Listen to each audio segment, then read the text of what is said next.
And are you refreshed? Yes. Good. Now what? You've been talking to each other.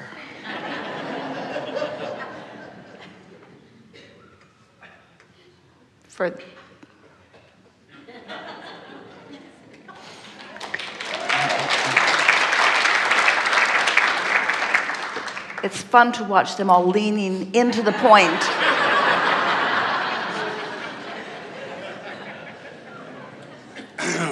Hello.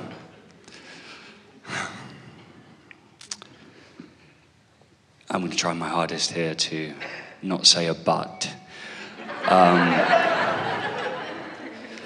Well, we always are a little harder on the first person in the chair.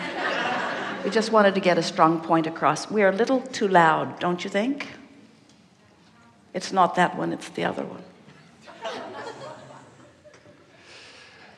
I have so much love for you and appreciation. You've helped me in so many ways to expand my mind, my spirit, to realize and appreciate that this isn't all there is. To stay in the vortex as much as I can. To manifest some amazing things, to live a successful life, to stay sober, which for an English guy, that is absolutely incredible. Impossible sometimes. And I want to thank you so much.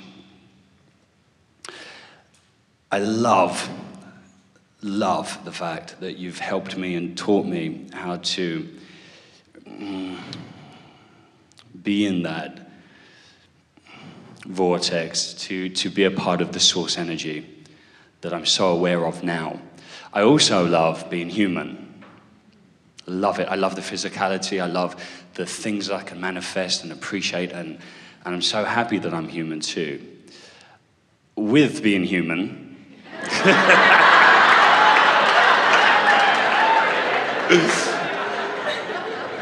am I doing okay?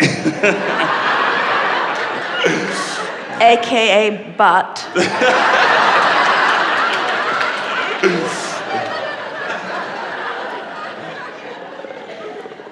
With being human,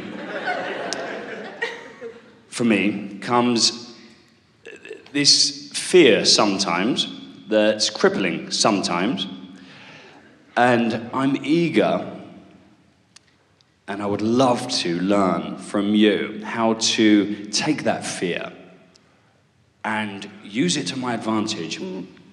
The only way you can use fear to your advantage is to understand what it is. Okay. And it is an in-the-moment indication that your active thought does not agree with the active thought of the source within you, period. That's the only way you can use fear. Understand what it is. It's an indicator showing discordant opinions is the best way.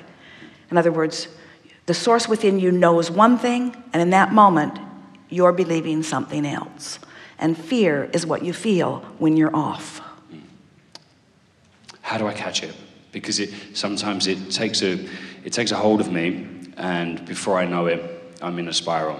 Well, we would like it if you never got to that point, because by the time your discord is prominent enough and practiced enough that it is indicated by fear, you've got quite a lot of construction of thought going, and it's not the easiest thing to just turn away from.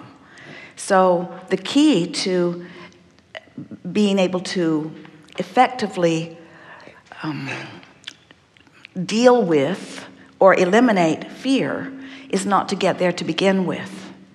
Now, hear us. That sounds like a non-answer, or you can't get there from there, but it's the things that you do. In other words, today, people in this room, we're still ringing a little bit. Today, people in this room are constructing pathways that will eventually lead them to a fearful thought. So if they catch themselves in the construction of a thought way that's leading them to frustration, then they won't ever make it down the highway to the fear. So the key is to catch it earlier and to do your best to diffuse it whenever you feel it. But the attitude or the belief that I must deal with it, that just keeps constructing it more and more and more and more and more. So talk to us, if you want to, about a subject that strikes fear, that causes fear to surface within you. What's the common thought that you're thinking when fear is there? Well, first of all, I get body sensations. I shake, I go red. Stage fright. A fear of failure, I guess. All right, so let's break it down a little bit. So, stage fright, fear. So, what's the thought that you're thinking? Or let's go even more basic. What is the basis? What's going on in that moment that is the nucleus or the growing ground for a fearful thought? You're performing in front of critics who you worry or fear will not find you pleasing. And so you're turning yourself over to someone else's evaluation. Yes. Well, that's scary. Yes. We can see why anyone would feel fear when they are putting themselves out for opinions of uncontrollable minds. Because, in other words, your inner being never does that. Right. So what you're saying is, here I am and I hope you'll like me, but I have no idea into what kind of knot I need to twist myself so that you will like me. Yes. And the fear that you're feeling, what you're calling fear, you're assigning the label of fear, and you think you're giving it another label called stage fright. We would give it entirely different labels. We would say, fear in this instance is what you feel when you turn over evaluation to anything other than your stance between where you stand and what you want. In other words, if you were to take control of that situation, so let's say you did some pre-paving, you thought about it in advance. You got into the vortex and then you thought about it. You got into the vortex and then you made the appointment for the interview. You got in the vortex and then you conducted the interview. So then your mindset would be, I am really good at what I do, and I'm getting better every day. And I want to match up with projects that are really pleasing to me, pleasing to everyone with whom I'm co-creating. And this project may be such a project, or it may not be. And I'm here in this interview, interviewing you really for me to find out if what you've got going on is a match to who I am. I'm not really here to twist myself into a pretzel of being just the right thing for anyone else. I'm here because here I am learning and growing and loving my craft and getting better at it every day and so wanting to succeed at it, and in many ways already succeeding at it. This is who I am, here I be. And we promise you, not a particle of fear would rear its ugly head if you take the time to line up with who you are. Now, no jitters.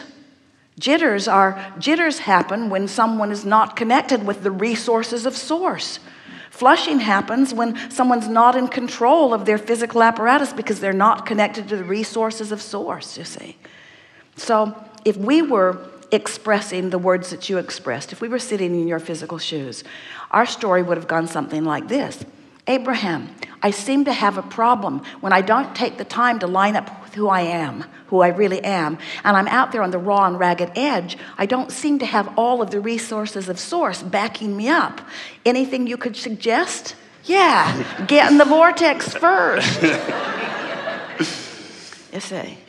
And understand that fear that you feel, that fear is always a diminishment of connection. And you can blame it on anything you want. You can say, well, these are big wigs, or this is a high-profile experience, or this is really important to me, or if I got this, it would really mean a lot to me.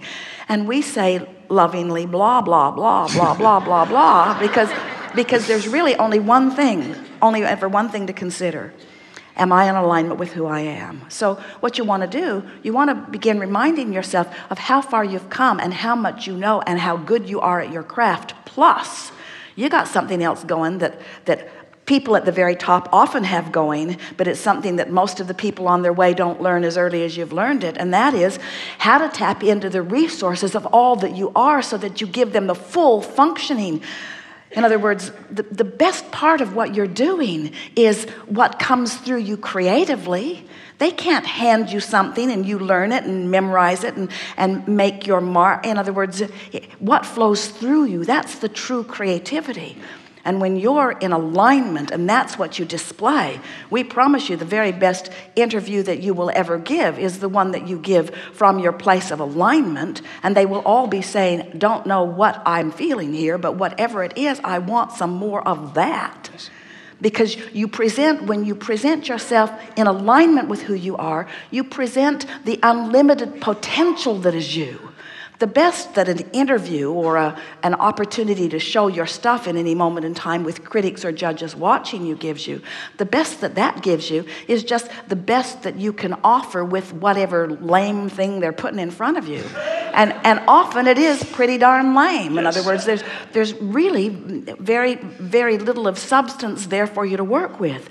But when you are in alignment, so that what you're presenting to them far exceeds what's happening in this moment in time, then they understand your potential. And it's your potential that they're looking for, not what you can do with this lame thing that they've put before you right here and now. They're always looking for your potential. And your potential isn't there unless you're in the vortex, you see. Ever. Not even close. And fear simply means you're not in the vortex.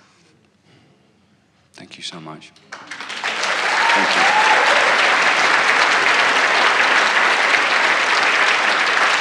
Something else? Yes. Something.